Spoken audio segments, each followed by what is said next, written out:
আমার বন্ধুগণ, রাসূল কারীম সাল্লাল্লাহু আলাইহি ওয়াসাল্লাম তাওবাকারীদের সম্পর্কে বলছেন, সূর্য যতদিন পর্যন্ত পূর্ব দিগন্তে উদয় না হবে। এখন তো সূর্য উদয় হয় পূর্ব দিকে। কোন দিকে?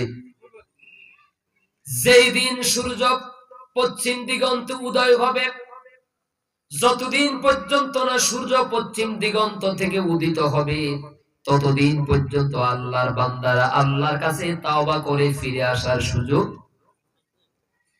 দিনের বেলা যারা জুলুম করে, অন্যায় করে, অপরাধ করে, পাপের সাথে জড়িয়ে যায়, রাতের বেলা আল্লাহ রাব্বুল আলামিন তাদের জন্য তার হাতটাকে প্রসারিত করে দিয়ে বলেন, দিনের বেলা কে গুনাহ করেছো, জুলুম করেছো, অন্যায় করেছো, আমার কাছে তাওবা করো, আমার কাছে ইস্তিগফার করো, আমি আল্লাহ রাব্বুল আলামিন তোমাদের তাওবাকে কবুল করে নেব, তোমাদের গুনাহগুলোকে maaf করে দেব।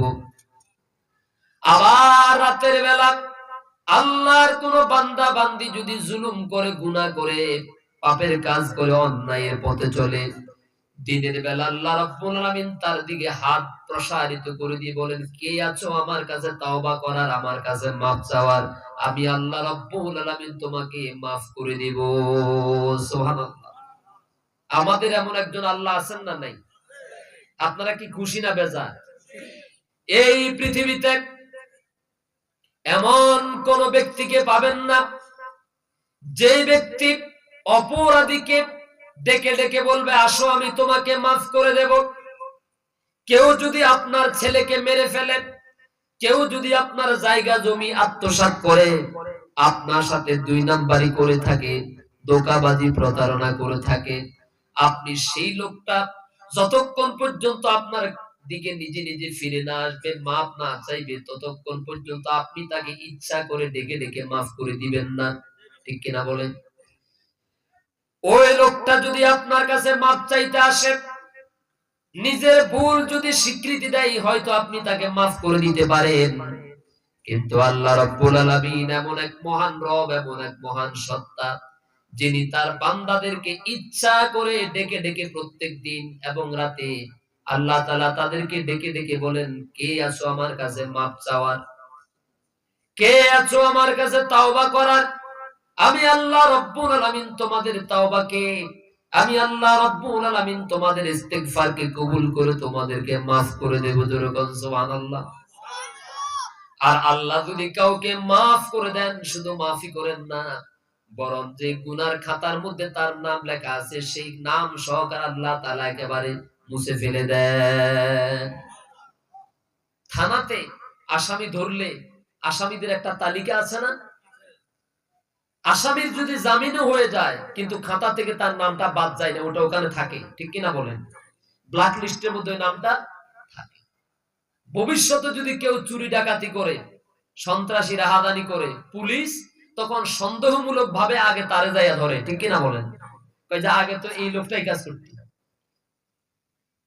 আর আল্লাহর কোন বান্দা, আল্লাহর কোন বান্দি যদি আল্লাহর কাছে চূড়ান্ত ভাবে তাওবা করে, একনিষ্ঠতার সাথে ফিরে আসে, আল্লাহ রাব্বুল আলামিন তখন সেই বান্দাকে শুধু তার গুনার খাতা থেকে নামটাই বাদ দিয়ে দেন না, বরং ওই নামের খাতা সবার আল্লাহ তাআলা একেবারে জ্বালিয়ে পুড়িয়ে দেন। সুবহানাল্লাহ। আল্লাহ রাব্বুল আলামিন বলছেন, قل يا عبادي الذين أسرفوا على أنفسهم لا تقنطوا من رحمة الله إن الله يغفر الذنوب جميعا إنه هو الغفور الرحيم। হে নবী, আপনি আমার বান্দাদেরকে বলুন, যারা, যেই সমস্ত বান্দারা নিজেদের উপরে জুলুম করে, গুনাহ করে, অবিচার করে, নিজেদের উপরে জুলুম করে ফেলেছে, আর তারা এখন নিজেরা নিজেদের উপরে আল্লাহর উপর থেকে তারা নিরাশ হয়ে গেছে, হতাশ হয়ে গেছে। আপনি তাদেরকে বলুন, হে আমার বান্দারা, তোমরা যারা নিজেদের উপরে জুলুম করেছো, অবিচার করেছো, তোমরা নিরাশ হয়ে যেও না, হতাশ হয়ে যেও না। আল্লাহ রাব্বুল আলামিন তোমাদের সব গুনাহগুলোকে মাফ করে দিবে। লা তাকনাতু মির রাহমাতিল্লাহ ইন্নাল্লাহা ইয়াগফিরুয যুনুবা জামিআ ইন্নাহু হুয়াল গফুরুর রহিম। তিনি অত্যন্ত দয়ালু, অত্যন্ত ক্ষমাশীল। তার নাম কি? আরো জোরে বলুন, একটু জিকির করেন, লা ইলাহা ইল্লাল্লাহ, লা ইলাহা ইল্লাল্লাহ,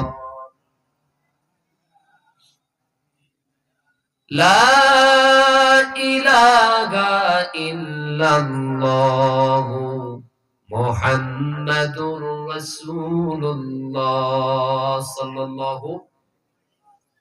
আল্লাহর কোন বান্দা যখন জুলুমের পথকে পরিহার করে, অন্যায় অসত্যের পথকে পরিহার করে একনিষ্ঠতার সাথে আল্লাহর দিকে ফিরে আসে, আল্লাহ তাআলা তখন ওই ব্যক্তির চাইতে অধিক পরিমাণে খুশি হয়ে যান।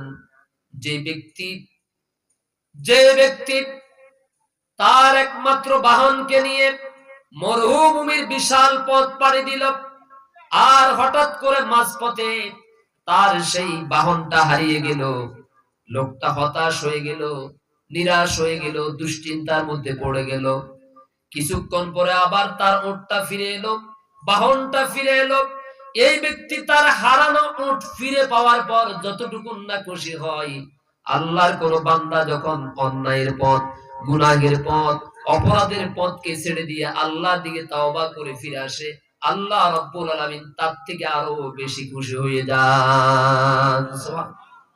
এই কথা কি বুঝাতে পেরেছি? ধরেন মরুভূমির একেবারে বিশাল লম্বা একটা পথ, এমন এক জায়গা গিয়ে লোকটা বিশ্রাম নিয়েছে, পিছনে 200 মাইল, সামনে 200 মাইল। বাহন হিসেবে তার একটাই মাত্র বাহন আছে, সেটা হচ্ছে উট অথবা ঘোড়া। লোকটা ক্লান্ত হয়ে যাওয়ার পরে, লোকটা পেরেশান হয়ে যাওয়ার, লোকটা ক্লান্ত হয়ে যাওয়ার পর একটু বিশ্রাম নেওয়ার জন্য গাছের নিচে আরাম ফরমালো। আর তখন তার চোখের মধ্যে ঘুম চলে এলো। হঠাৎ করে ঘুম থেকে জেগে দেখে তার উটটা নাই, বাহনটা নাই। এই লোকটাকে খুশি হবে নাকি বেজার হবে? কারণ সামনে 200 মাইল, পিছনে 200 মাইল, এমন এক মাঝ পথে এসে তার বাহনটা হারিয়ে গেছে। লোকটা যতটুকু না কষ্ট পেয়েছেন, লোকটা যতটুকু না ব্যথিত হয়েছেন, আল্লাহর কোন বান্দা যখন এভাবে গুনাহের দিকে, অপরাধের পথের দিকে এগিয়ে যায়, আল্লাহ রাব্বুল আলামিন এমন তার উপরে পেরেশান হয়ে যান। আবার যখন সেই লোকটা তাওবা করে আল্লাহর দিকে ফিরে আসে, ওই ব্যক্তি যেমন করে ঘুম থেকে আবার জেগে ওঠার পর যদি দেখে তার বাহনটা ফিরে এসেছে, আপনারা বলেন লোকটা কি এখন খুশি হবে না বেজার হবে? এই ব্যক্তি যেমন করে তার বাহনকে ফিরে পাওয়ার পর খুশি হয়, নবীজি বলেন, আল্লাহু আফরাহু বিতাওবাতি আবদিহি মিন আহাদিকুম সাকাতা আলা বাঈরিহি আরদিন ফালাত। আল্লাহর কোন বান্দা যখন এইভাবে আল্লাহর দিকে তাওবা করে সমস্ত গুনাহের পথ থেকে ফিরে আসে, আল্লাহ তাআলা ওই ব্যক্তির চাইতে আরো বেশি খুশি হয়ে যান। জোরে বলুন সুবহানাল্লাহ। আমরা তাওবা করলে খুশি হন কে? আমরা মাফ চাইলে খুশি হন কে? আল্লাহ। আমরা চাইবো কার কাছে? এটা কি মরার পরে নাকি আগে? মরার পরে কি সুযোগ আছে? আমার ভাইয়েরা, আল্লাহ রাব্বুল আলামিন বলছেন, ইয়া আইয়ুহাল্লাযীনা আমানু তুবু ইলাল্লাহি তাওবাতান নাসুহা আসা রাব্বুকুম আইয়ুকাফিরা আনকুম সাইয়্যাতিকুম ওয়া ইউদখিলাকুম জান্নাতিন তাজরি মিন তাহতিহাল আনহার। আল্লাহ রাব্বুল আলামিন বলছেন, হে ঈমানদারেরা, বিশ্বাসীরা, তোমরা আল্লাহর দিকে ফিরে আসো, একনিষ্ঠতার সাথে তাওবা করো, খালেস ভাবে তাওবা করো। আর তোমরা যদি তাওবা করো, আসা রাব্বুকুম আইয়ুকাফিরা আনকুম সাইয়্যাতিকুম, অতি তাড়াতাড়ি অচিরেই আল্লাহ রাব্বুল আলামিন তোমাদের সমস্ত ছোট বড় দিনে এবং রাতের আলোতে অন্ধকারের গোপন এবং প্রকাশের সব গুনাহগুলোকে মাফ করে দিবে। এই ওয়াদা কার? আরো জোরে বলুন। শুধু তাই না, ওয়ায়ুদখিলাকুম জান্নাতিন তাজরি মিন তাহতিহাল আনহার। গুনাহ মাফ করে দেওয়ার পর আল্লাহ রাব্বুল আলামিন তোমাদেরকে এমন এক জান্নাতে প্রবেশ করাবেন, যেই জান্নাতের তলদেশে থাকবে নহর সমূহ। যেরকম সুবহানাল্লাহ। গুনাহও মাফ করে দিবেন, আবার জান্নাতেও প্রবেশ করাইয়া দিবেন। ওয়াদা কার? তবে শর্ত হচ্ছে তাওবাটা হতে হবে একনিষ্ঠতার সাথে। কিসের সাথে? মানুষের মাথার উপর থেকে যখন বিপদ কেটে যায়, অন্ধকার কেটে যায়, মানুষ তখন অহংকার ঔদ্ধত্যপূর্ণ আচরণ করে, ঠিক কিনা বলেন? বিষয়টা কি এরকম না? এক সময় একেবারে দাড়ি টাড়ি রেখে দিয়ে নামাজ কালাম পড়েছে, এরকম বহু মানুষ এখন দাড়িও ছোট করে ফেলেছে, কেউ আবার ছেড়েও ফেলেছে, নামাজও ছেড়ে দিয়েছে, এখন ঔদ্ধত্যপূর্ণ অহংকারপূর্ণ আচরণ করে। এরকম আছে না নাই? আল্লাহ তুমি আমাদেরকে হেফাজত করো, জোরে কোন আমিন। আমার ভাইয়েরা, তাওবা করতে হবে একনিষ্ঠতার সাথে। হযরত মূসা আলাইহিস সালামের জামানায় অনাবৃষ্টির কারণে যখন ফল ফসলগুলো সব মাটির সাথে একেবারে মিশে যাওয়ার উপক্রম হলো, মূসা আলাইহিস সালামের উম্মত মূসা আলাইহিস সালামের কাছে এসে বললেন, আমাদের জন্য আল্লাহর কাছে একটু বৃষ্টির জন্য দোয়া করুন। পুরা জমিন তো একেবারে ফেটে চৌচির হয়ে যাচ্ছে। মূসা আলাইহিস সালাম পরবর্তী দিন বৃষ্টির জন্য দোয়া করবেন, সব উম্মতদেরকে নিয়ে তিনি একটা ময়দানে সমবেত হলেন। আল্লাহর কাছে যতই দোয়া করেন বৃষ্টি নাযিল হয় না, অথচ নবীরা দোয়া করতে দেরি, আল্লাহ রাব্বুল আলামিন সেটা কবুল করতে দেরি। কিন্তু মূসা আলাইহিস সালাম দোয়া করছেন, বৃষ্টি নাযিল হয় না। আল্লাহ রাব্বুল আলামিন হযরতে জিবরিল আলাইহিস সালামকে মূসা আলাইহিস সালামের কাছে পাঠিয়ে দিয়ে বললেন, যান মূসাকে খবরটা বলে দিন, এই বিশাল গণজমায়েতের ভিতরে, এই বিশাল সমাবেশের ভিতরে এমন একজন অপরাধী আছে, এমন কোন জুলুম নাই, এমন কোন অপরাধ নাই যা সে করে নাই। সুতরাং ওই ব্যক্তিকে চিহ্নিত না করা পর্যন্ত আমি বৃষ্টি নাযিল করব না। মূসা আলাইহিস সালাম এবার বললেন, হযরতে মূসা আলাইহিস সালাম এবার ঘোষণা জারি করে দিলেন, এই সমাবেশের মধ্যে এমন একজন গুনাহগার, এমন একজন অপরাধী আছে, যতক্ষণ পর্যন্ত তাকে খুঁজে বের না করব ততক্ষণ পর্যন্ত আল্লাহ বৃষ্টি দিবেন না। সুতরাং যে লোকটা অপরাধী, নিজের থেকে দাঁড়িয়ে যাও, অথবা আমি যদি ধরতে পারি তাহলে শাস্তির পরিমাণ বেশি হবে। লোকটা চিন্তার মধ্যে পড়ে গেল, পেরেশানির মধ্যে পড়ে গেল। আমি যদি নিজের থেকে দাঁড়িয়ে যাই তাহলে এত হাজার মানুষের সামনে আমি তো একেবারে লজ্জিত হয়ে যাব, ছোট হয়ে যাব, ঘৃণার পাত্র হয়ে যাব। আবার যদি নিজের থেকে না দাঁড়াই তাহলে মূসা আলাইহিস সালাম তো আল্লাহর নবী, আল্লাহর হুকুমে তিনি আমাকে মানুষের মধ্য থেকে বের করতে পারবেন, শাস্তির পরিমাণ তখন বাড়বে। দুই দিকে বিপদ, দুই দিকে বিপদ। নিজে দাঁড়াইলেও লজ্জা পেয়ে যাবে, আবার না দাঁড়াইলেও মুসা আলাইহিস সালাম বের করতে পারবেন। তাৎক্ষণিকভাবে আল্লাহর এই বান্দা আল্লাহর কাছে তাওবা করলেন, আল্লাহর কাছে কান্নাকাটি করলেন, নিজের সমগ্র জীবনের ভুলের জন্য, পাপের জন্য আল্লাহর কাছে এমন ভাবে তাওবা করলেন, চোখের পানি গড়িয়ে গড়িয়ে গড়িয়ে মাটিতে পড়ার পূর্বে আল্লাহ রাব্বুল আলামিন রহমতের বৃষ্টি নাযিল করে মিশরের জমিনকে সিক্ত করে দিলেন। মুসা আলাইহিস সালাম কি খুশি না বেজার?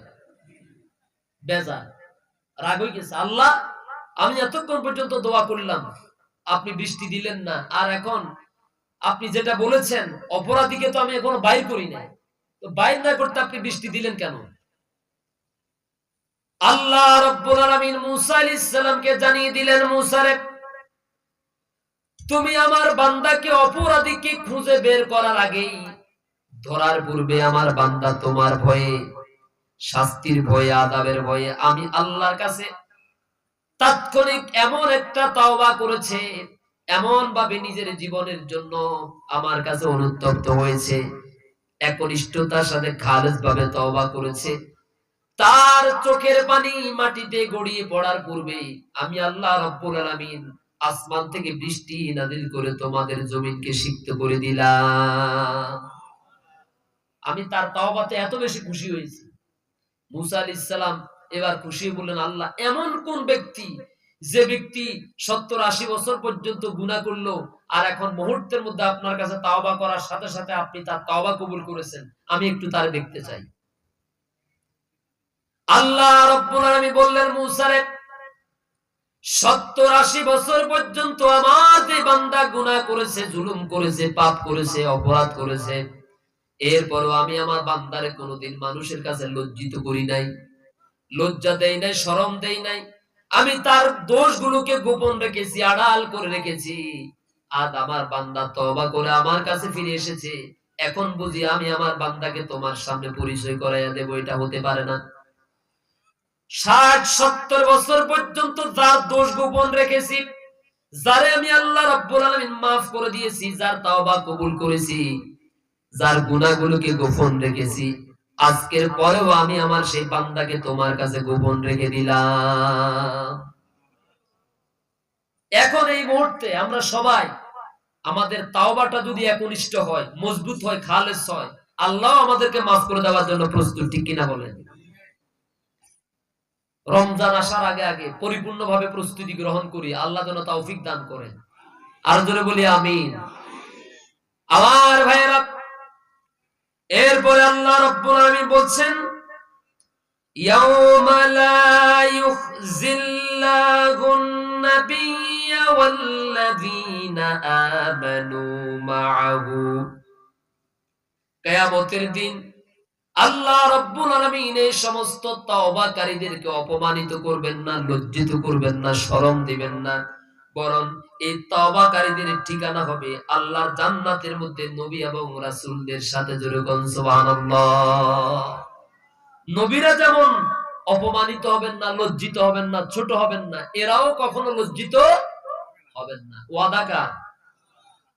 নূরুহুম বাইনা আইদিহিম ওয়া বিআইমানিহিম, তাদের সামনের দিক থেকে নূর আসবে, তাদের ডানের দিক থেকে নূরের ঝলকানি আসবে। সুবহানাল্লাহ বলেন। আর তারা বলবে, ইয়াকুলুনা রাব্বানা আতমিম লানা নূরানা ওয়াগফির লানা ইন্নাকা আলা কুল্লি শাইইন কাদির। তারা বলবে, হে আমাদের প্রতিপালক, হে আমাদের রব, আপনি আমাদের জন্য আপনার নূরকে, আপনার আলোকে আমাদের জন্য পরিপূর্ণ করে দেন। তার কারণ হলো ইন্নাকা আলা কুল্লি শাইইন কাদির, তার কারণ হচ্ছে আপনি তো সকল ক্ষমতার মালিক। সকল ক্ষমতার মালিক কে? আপনি আমাদের জন্য সামনের দিক থেকে, ডান দিক থেকে যত আলো আছে সব আলোগুলো আমাদের জন্য পরিপূর্ণ করে দেন।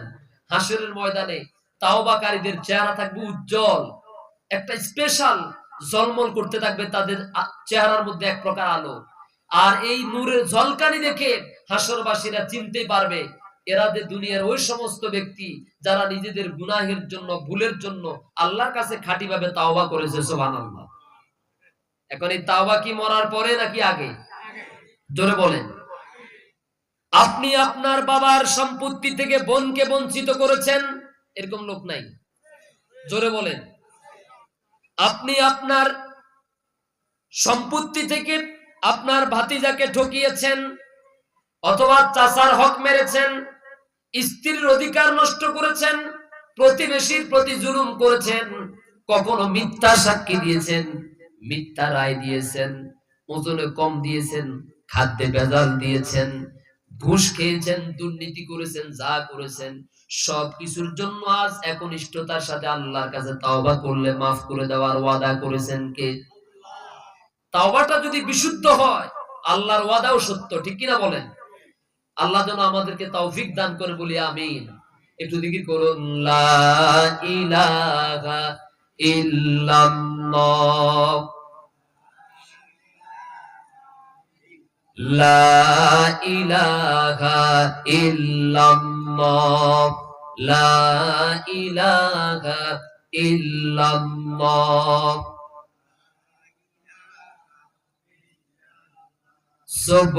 সুবহানাল্লাহ ওয়ালহামদুলিল্লাহ, লা ইলাহা ইল্লাল্লাহ, সুবহানাল্লাহ ওয়ালহামদুলিল্লাহ, লা ইলাহা ইল্লাল্লাহ, লা ইলাহা ইল্লাল্লাহ মুহাম্মাদুর রাসূলুল্লাহ সাল্লাল্লাহু। সম্মানিত ভাইয়েরা, আল্লাহ যেন আমাদের সবাইকে মৃত্যুর পূর্বে আল্লাহর একনিষ্ঠ তাওবাকারীদের কাতারে যেন শামিল হওয়া তৌফিক দান করে। আরো জোরে বলি আমিন। আরিফিয়া যুব সমাজ ওরা একটা অনুরোধ করেছে আপনাদের কাছে, সেটা হচ্ছে এখানে যতগুলো সদস্য আছে, আমি নিজেও এই আরিফিয়া সমাজের এই যুব ফাউন্ডেশনের একজন সদস্য, আজীবন সদস্য। এই আরিফিয়া যুব ফাউন্ডেশন একটা ঐক্যবদ্ধ একটি সংগঠন, সামাজিক সংগঠন। যেই কোনো সময়ে এই সমাজের মানবতার দুঃখ কষ্টে, বিপদের সময়, মুসিবতের সময় যারা তাদের পাশে দাঁড়ায়, একটা মেধাবী ছেলে ভালো করে পড়ালেখার এই খরচ যোগাতে পারে না, এই সংগঠনের ভাইয়েরা তার পাশে দাঁড়ান। একজন অসহায় বঞ্চিত মা তার মেয়েটাকে বিয়ে দিতে পারেন না, এই ভাইয়েরা তাদের কষ্ট উপার্জিত টাকা দিয়ে আপনাদের সকলের সহযোগিতায় এই ফাউন্ডেশনটা মজবুত হওয়ার কারণে একটা বিয়ের কাজে সহযোগিতার হাত বাড়াতে পারে। এতে কি আপনারা খুশি না বেজা? খুশি না বেজা? এটা তো সদকায়ে জারিয়া। কি জারিয়া বলেন? সদকায়ে জারিয়া। এবং প্রত্যেক বছর আল্লাহর কোরআনের তাফসীর মাহফিলের আয়োজন করা হয়, ঠিক কিনা বলেন? তাহলে একদিকে তাফসীর মাহফিলের আয়োজন, আবার রমজানে মসজিদ ভিত্তিক একটা সুন্দর একটা প্রোগ্রামের আয়োজন করেন। এক কথায় সামাজিক যত কাজকর্ম আছে সবগুলোর সাথে তারা সম্পৃক্ত। আমি এই সংগঠনটাকে মজবুত করার জন্য, আজীবন সদস্য হওয়ার জন্য অন্তত 5 জন ভাই, যা আমি আপনার টাকা কালেকশন করবো না আপনাদের কাছে, যে হুজুর আমি নিজেও আলহামদুলিল্লাহ যে হয়তো বছরে, পুরো বছরে 500 টাকা 1000 টাকা দিবেন, যা আমিও তাদের সাথে একজন সৌভাগ্যবান বরকতময় একজন সদস্য হব ইনশাআল্লাহ। এই আরিফিয়া যুব ফাউন্ডেশনের একজন সদস্য হব। কেউ কি আছেন যে নতুন করে সদস্য হবেন? বুড়া হইলেও সমস্যা নাই, এরপরে যুবক হইলেও সমস্যা নাই, যা আমি এই আরিফিয়া যুব ফাউন্ডেশনের একজন সদস্য হব। আছেন কেউ এরকম? আলহামদুলিল্লাহ। এই যে হুজুর নামটা লেখেন, আপনারা আমার বলি ওখানে বসে রয়েছেন কেন? লেখেন না, ওই যে নামটা লেখেন।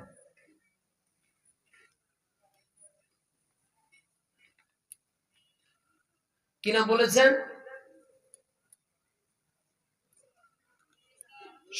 শফিকুল ইসলাম ভাই, মাশাআল্লাহ।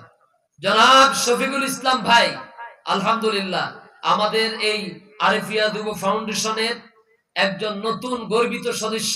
আল্লাহ তুমি মেহেরবানি করে এই ফাউন্ডেশন অতীতে যত সমাজমূলক সমাজ উন্নয়নমূলক মানবতার জন্য কাজ করেছে, আল্লাহ সকল কাজের সাথে মেহেরবানি করে শফিকুল ইসলাম ভাইকে তুমি কবুল করে নাও।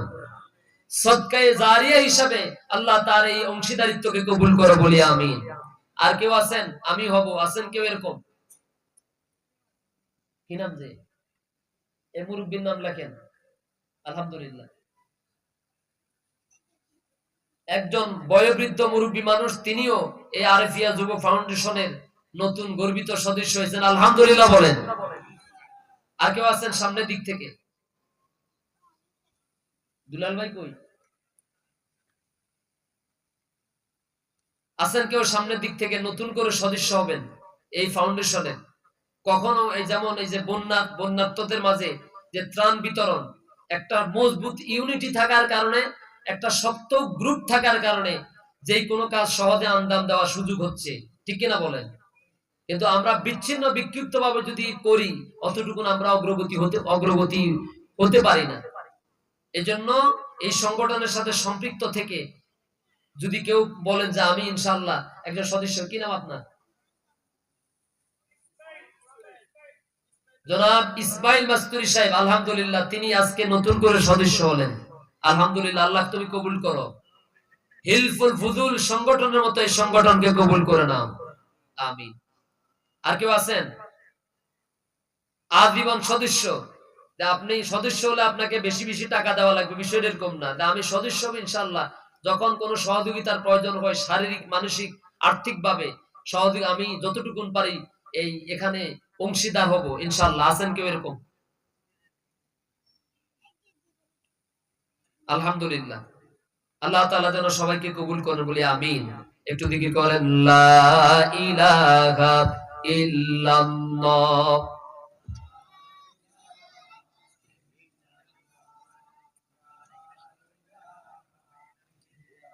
ঠিক আছে, লা ইলাহা ইল্লাল্লাহু মুহাম্মাদুর রাসূলুল্লাহ সাল্লাল্লাহু। আমি কোনো কালেকশন করব না, এটা নিষেধ। কারণ আপনারা সব জায়গায় দিতে দিতে আলহামদুলিল্লাহ মোটামুটি ক্লান্ত। আপনারা আগে যা দিয়েছেন এলাকার এই যে এই যুবক ভাইদের সর্বাত্মক প্রচেষ্টার ফসল, প্রত্যেক বছর যেন আরো বড় পরিসরে মাহফিল হয়। আল্লাহ যেন আজকে এখানে যাদেরকে রেখে যাচ্ছি, আগামী বছর যেন সুস্থতার সাথে আল্লাহ সবাইকে নেক হায়াত দারাজ করেন বলি আমিন। আরো জোরে বলি আমিন। হুজুরকে নিয়ে আসেন, আসতেছেন। আপনাদের বললে কথা আছে, আমার বললো যে 9:30 পর্যন্ত।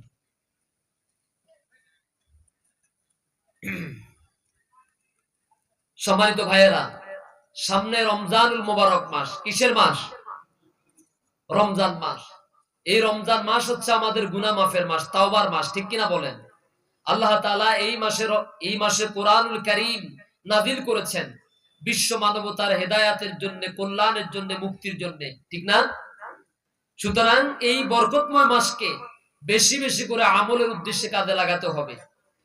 এই মাসে বেশি বেশি করে কোরআন তেলাওয়াত করতে হবে। এই মাসে বেশি বেশি করে দান সদকা করতে হবে। কারণ হায়াত খুব সীমিত। আজ এই ময়দানটা হচ্ছে তাফসীরুল কোরআন মাহফিলের ময়দান। আগামীকাল সকাল 10টায় হয়তো কারো জানাজার ময়দানে হতে পারে, পারে কিনা বলেন? পারে না? সুতরাং রমজান মাস আসার আগে আগে নিজেকে আমলের জন্য, ইবাদতের জন্য পরিপূর্ণভাবে প্রস্তুত করুন, তৈরি করুন। আল্লাহ যেন তৌফিক দান করেন, জোরে কোন আমিন।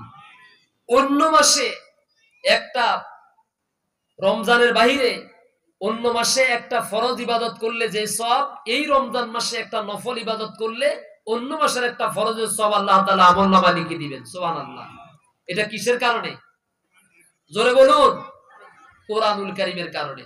সুতরাং যেই কোরআনের কারণে এই মাসের এত মর্যাদা, এই মাসের এত শ্রেষ্ঠত্ব, এত দাম, আমি আপনি যদি সেই কোরআনের সাথে নিজেকে ওতপ্রোতভাবে জড়াই দেই, কোরআনকে যদি পরিপূর্ণভাবে আমলে জিন্দেগিতে বাস্তবায়ন করি, কোরআনকে যদি, এই রমজানের দাবি হচ্ছে কোরআনকে অর্থ সহকারে ভালোভাবে বুঝা।